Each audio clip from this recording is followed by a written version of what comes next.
Hello, White Sox fans, and a happy belated St. Patrick's Day. Am I the only one that misses the full green jerseys? I thought that was a fun part of spring training in the past on St. Patty's Day. Uh, Nonetheless, I wanted to come in, unfortunately, because I've got to call out an institution that I love a lot that did some pretty bad White Sox reporting recently. But I will end on a high note. I always like to keep things positive. We got to give a shout out to DraftNeck Mark, who has been doing some pretty good White Sox reporting lately. I got to give credit where credit's due, especially after I did call him out a while ago with your support as well. MLB Trade Rumors. I love that website. It is the clearinghouse of baseball news. Once upon a time, I even interviewed Tim Durkis, who is the founder of MLB Trade Rumors, and I just realized I left my earbuds in. But they had a couple of pieces just within the last week that I felt were pretty uninformed. So let's start it out chronologically. This was part of their weekly chat series. They always have different writers for them fielding questions, so this reflects really more so on Mark P. A reader, Eric Nicholson, chimes in. Am I thinking the White Sox are overrated this year? Relying on a lot of young talent to not take a step back seems risky. And then Mark writes back, you're not off base with that concern. The Chi Sox are also counting on no regression from almost any of their veterans, which could be a risk. What? If you're going to say that the unproven young talent could go backwards and also their veterans could become less good, wouldn't any team falter if that was the case, that their youngsters and veterans are taking a step backwards? So that's a statement that could be said about literally every single competitive team. I know I'm biased as a White Sox fan, but I think a more accurate way to respond to that is that the White Sox have an incredibly balanced team. It's not like we're demanding a lot of performance out of just one or two players. The White Sox are in a wonderful position where we could get some bad performances. We could see some regression from veterans. I always say that the starting pitching is the biggest question mark. We don't have that enough depth there for me. But otherwise, if somebody has a bad season, the White Sox are uniquely equipped to be able to handle some bad seasons and still be a really good team overall. Let's just take a look back at 2020 as an example. We got almost no production out of our DH, Edwin Encarnacion.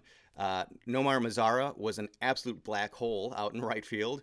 I'd say the really good performing player for the White Sox last year, who probably stands to see some regression, is Alex Colomé, who had just an unsustainable microscopic ERA, but he's already been replaced by who? By one of the best relievers in all of baseball, and Liam Hendriks. Also last year, the White Sox suffered injuries to Ronaldo Lopez and Carlos Rodon, which forced Gio Gonzalez to take over a lot of starts.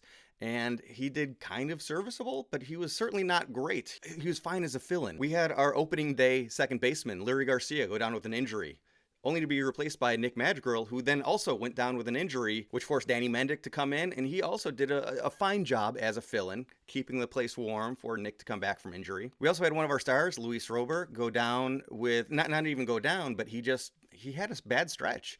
That was almost half the season, about 3 weeks worth, where he just wasn't hitting very well. Fortunately, when it comes to somebody like Luis, even though his bat wasn't performing, he's still exceptionally speedy with a great glove out in center field. So maybe he wasn't providing a lot of help on the offensive side, but he was still, obviously he won a Gold Glove. He did a very, very good job in center field. So the reality is, it's not like the White Sox had this charmed life last year where just everything was going right. That team faced a lot of adversity, and in the offseason, we've strengthened a bit. We improved at closer, and of course, we swapped Dane Dunning, who I really do believe has a big, long future in the major leagues, but he's still a growing youngster. We replaced him with Lance Lynn, who is a proven veteran that we can really trust to help anchor at least our top three. Oh, and of course, I almost forgot, Yohan Moncada. He was around the full season, but he was not 100% healthy. He was a shell of his former self. So you would assume that there's going to be some sort of a bounce back from 2020 to 2021. So right there's some positive progress. I really do think Dylan Cease will take a huge step forward this coming year. And will Jose Abreu continue to average 1 RBI per game for a full season? Absolutely not. But there's also no sign, especially as we're seeing him in spring training so far, looking really good on top of things. There's no indicators that he's going to just fall off a cliff and just become an ineffective first baseman for us. And if that were to happen, well, we have Andrew Vaughn waiting in the wings. We are going to miss people like James McCann, but we do have a lot of depth on this team and just one of the best bullpens maybe in baseball. I think people pay attention to Liam Hendriks a lot, understandably, but a lot of the rest of the bullpen is exceptional, and they may fly under the radar a little bit. But yeah, the White Sox, I do not think that the White Sox are in any sort of a risky situation. So that response I thought was really odd to me. It just seemed like an uninformed response. And then just a couple of days later, on March 16th, it was announced that the White Sox signed Billy Hamilton to a minor league deal. And we'll talk about that acquisition for a little bit. And the reporting on that was that Luis Robert might have an issue, and we need Billy Hamilton to hold down the fort until Luis can come back off of injury. Now, as we've seen already, Luis is back from injury. He had a small muscle strain and took a couple of days off, and he's already back. But if that were the case, that Luis was to miss time by significant injury, Billy Hamilton would not be the answer in center field. We already have in-house Adam Engel, who would be our number one fill-in for center field. Instead of platooning with Engel, he would just take over center field duty. If we needed somebody else, we also have Leury Garcia, who is a very good defensive center fielder with speed. Unlike Billy Hamilton, he has a hitting tool. Billy Hamilton, I love to have him on the team. I would love to have him on the team, I should say, because he does have really, really elite speed. And the MLB Trade Rumors article also pointed out that, well, last year the White Sox did carry Jared Dyson primarily as a pinch runner. Well, there's a lot to deconstruct on that sentence alone. Because first off, when the White Sox picked up Jared Dyson, the White Sox had Leury Garcia on the injured list, so he was not available. Obviously, he's fully healthy currently. The other really big difference is that last year, MLB rosters were 28 people. So it was possible to have that 28th man just be a pinch runner. This year we were back to normal, which is a 26-man roster, and there's already such a roster crunch to try to get in. Can we possibly get Vaughn in? Can we possibly carry Vaughn and 3 catchers? No. So there's already a roster crunch when it comes to just breaking down the numbers there. And really, I've always been a fan of Billy Hamilton because I love speedsters. I love guys that can just tear it up and make a mess of things on the base paths. My favorite player growing up was Lance Johnson. One of my favorite players on the 05 squad was Scotty Pods, right there.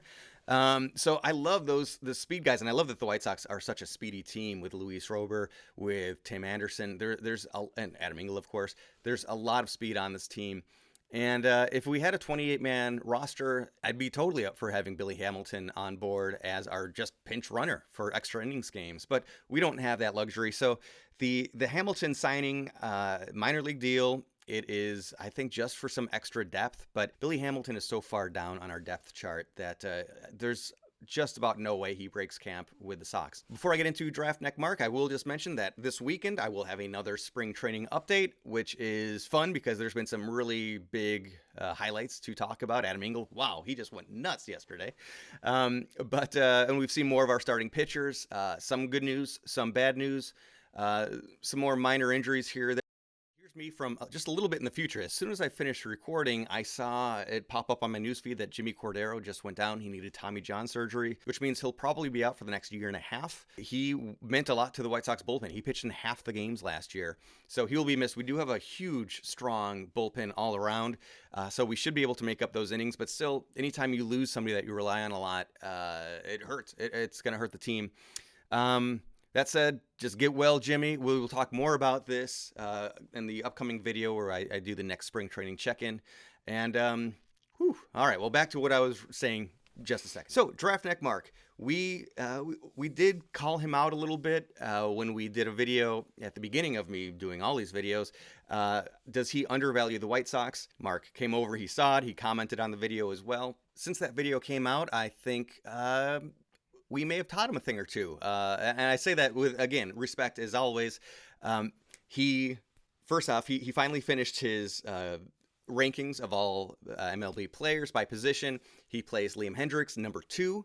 I'm sure he was going to be there anyway because he is just such an exceptional reliever. He also, appropriately, threw a lot of shade at Fangraphs for predicting the White Sox to finish second in our division. And then, of course, when he put his own predictions out, he not only picked the White Sox to win our division, but to go pretty deeply into the playoffs. I don't want to steal all his thunder. I will link to his video in our description. But the one that really made me happy was when he put together a list recently of players that he thinks will have great seasons, and he put Yoan Moncada really high up on that list, bounce back seasons that is. And I think a big part of that was that we talked on our video about the reason Moncada had such a rough year was because he had COVID. Listen, Mark is a Mets fan on the East Coast. I don't know the Mets, so why would I expect him to know the White Sox as deeply as we all do? So I think we shared some information, and he appropriately course corrected. Okay, I'm ready to get off my soapbox. MLB trade rumors, clean it up over there. I love you guys. I believe in you guys, but you kind of let me down this week.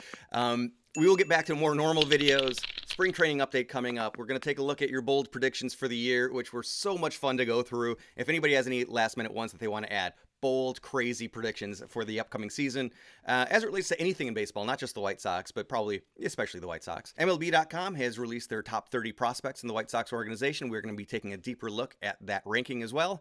But until then, keep enjoying the games, play ball, and go Sox.